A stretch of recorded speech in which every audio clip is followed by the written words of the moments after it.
Hello everyone and welcome to an ebook book review. This one is for a book called 10 Ghost Stories. This is a collection of 10 short ghost stories written by Dan Kevin Fitzgerald.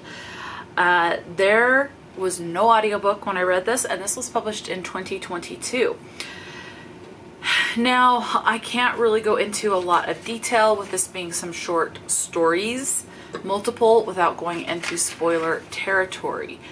Let's see.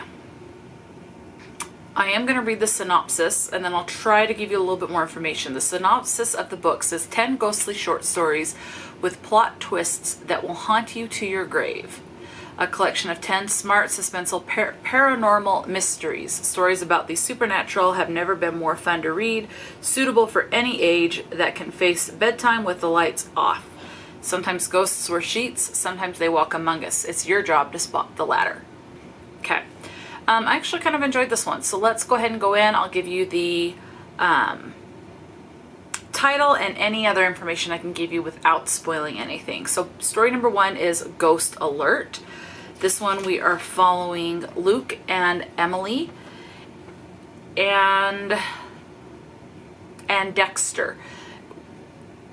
Third person, I believe. They are teenagers. It talks about teenagers going to the lookout point. Basically, it's this big place where teenagers go and make out or have sex in the car. One of the characters, Dexter, decides to develop what's called a Ghost Alert app, which when he's walking by someone, it will alert if there will be no reaction if they're a normal flesh and blood human being, but it will react if it is a ghost. Basically, Dexter is in love with Emily, and you're kind of trying to figure out if she's in love with Dexter or if she's in love with Luke, but she is dating Luke. The word God comes up one time, and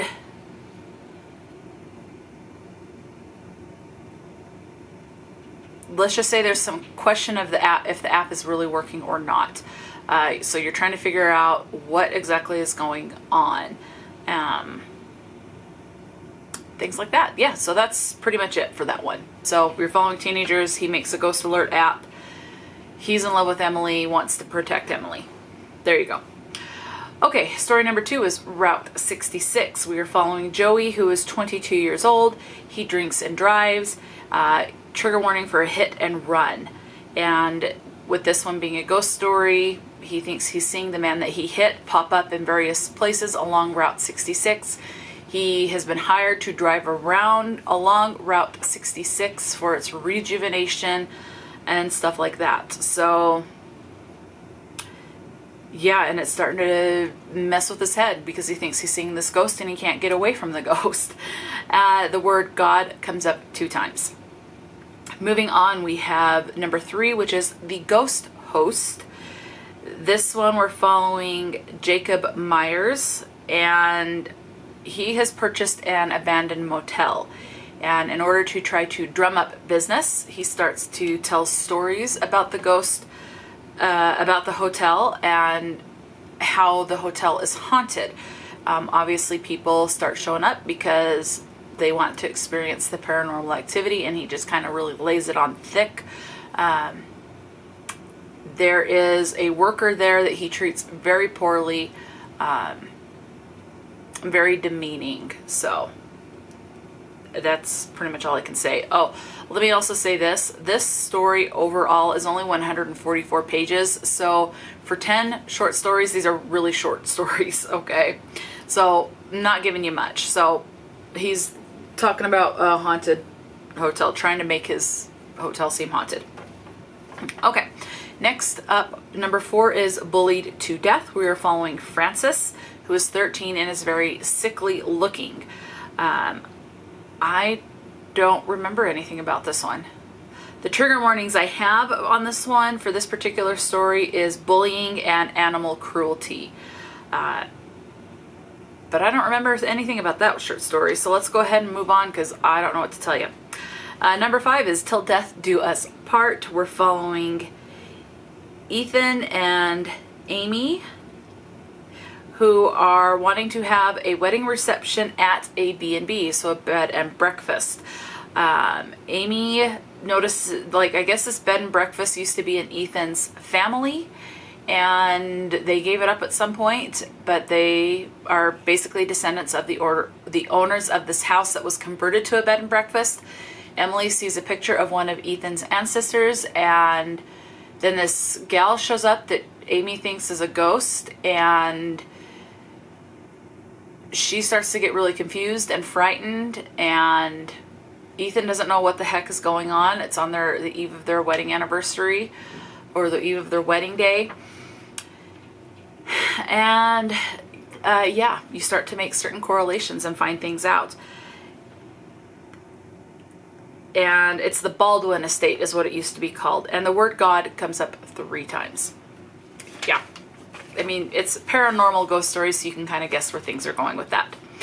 Number 6 is patience is a virtue. Oh, okay. So this one focuses, there's this one guy, and he kind of watches, there's this mother and son that board the plane. This takes place, quite a bit of it on a plane.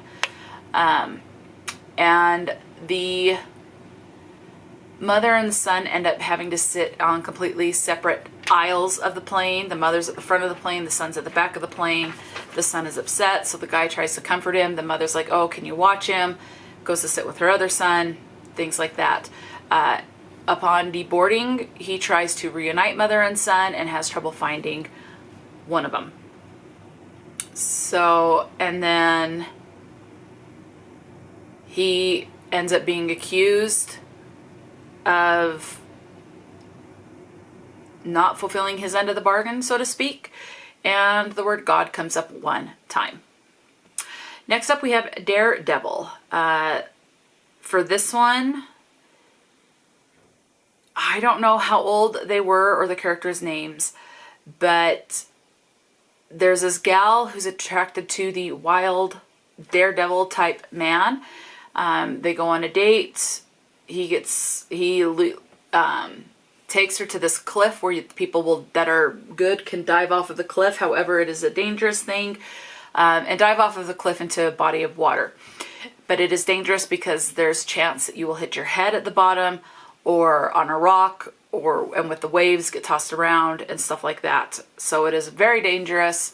There is a water accident, and you follow things from that point. And so, yeah, so trigger warning for loss of a loved one as well in this. Yeah, that's all I can say for that. I just don't want to spoil any of these. Okay, number 8 is the front porch. I don't remember what this one was about, but the notes I have is that you have disfigurement, you have judging people, you have a rise in crime, and possibly someone being protected by a spirit. That's all I can say. I don't remember this one. So obviously there's 2 out of this group of 10 so far that for me didn't stick with me. But that's all, you know, whatever you want to do. Okay, number 9 is Nightmare Scenario. This one, you're following a family. It's a mother, father, and a son. The son gets scared at night, runs into his parents' bedroom, wants to sleep with them because there is a monster under his bed.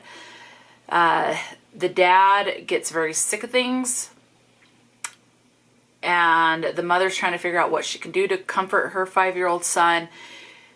She meets a neighbor, and the neighbor gives the impression that she's impressed that they're living there, given what happened in that house. And that's all I can say about that. And that one was, I think that one was one of my favorite ones out of this. And this last one, number 10, is The House Near the Woods. The word God comes up once. This one we're following a mother and her teenage son. I believe he's 18. Could be wrong. Maybe 17.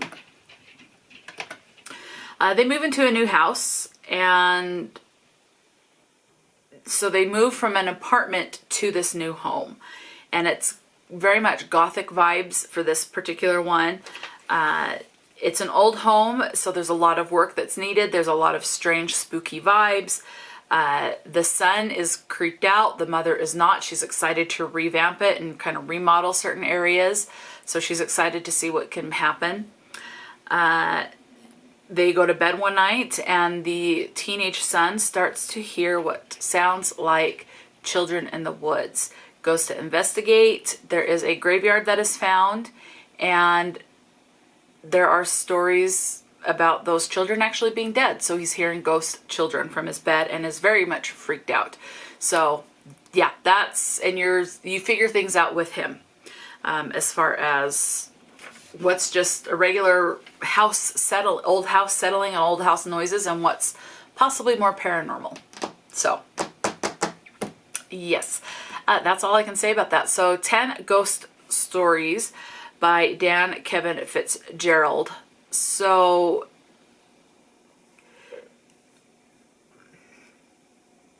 the author does have other works out. He's got Saving Sheldon, which is, I don't have any information as far as the genre, but the paperback edition, it looks like, is 187 pages, so still a short story. And then another book that he's got out is The Problem with Time Travel, so maybe a sci-fi on that. No synopsis or anything on that one, and it doesn't even give me a page length, so not sure about that one. So let me know, have you read 10 Ghost Stories by Dan Kevin Fitzgerald? If you have not read that but have read Saving Sheldon or The Problem with Time Travel, let me know your thoughts on that or on the book that I reviewed in this.